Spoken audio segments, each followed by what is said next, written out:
Player of the match. নিজের শততম test ম্যাচে ম্যাচ সেরার পুরস্কারটা মুশফিকুর রহিমের হাতে। নিজেকে নিজে দেওয়ার মতো এর চেয়ে বড় উপলক্ষ আর কি বা হতে পারে।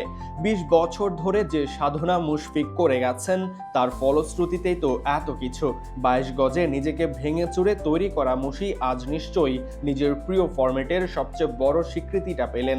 দেশের হয়ে শততম টেস্ট খেলতে নামা একমাত্র ক্রিকেটার মুশফিকের ক্যারিয়ারে আজকের দিনটা নিঃসন্দেহে লিখা থাকবে স্বর্ণাক্ষরে।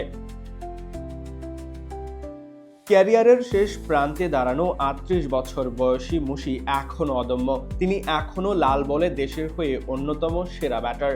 সিলেট টেস্টের পর মিরপুর টেস্টেও রানের ফোয়ারা ছুটিয়েছেন মুশি। প্রথম ইনিংসে ব্যাট করতে নেমে মুশি খেলেছেন ১০০ রানের ইনিংস।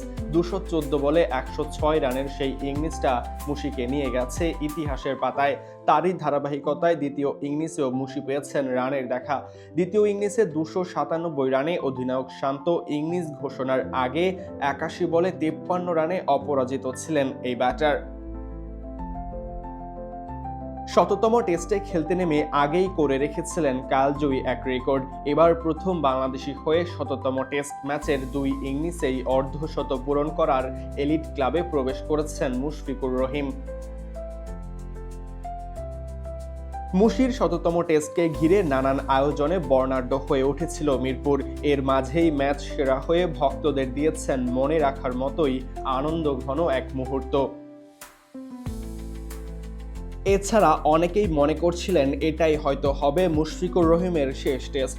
তবে সে ব্যাপারটাও খোলাসা করে গেছেন মুশি। আজ ম্যাচ শেষে বলে গেছেন শততম টেস্টকে ঘিরে আরেকটা চকচকে সবুজ ক্যাপ তিনি পেয়েছেন। উনি চান এটারও রং ওঠাতে। তার মানে দেশের হয়ে আরো লম্বা সময় খেলার প্রত্যয় ব্যক্ত করে গেছেন মুশফিকুর রহিম। সরাজয়ন, D sports.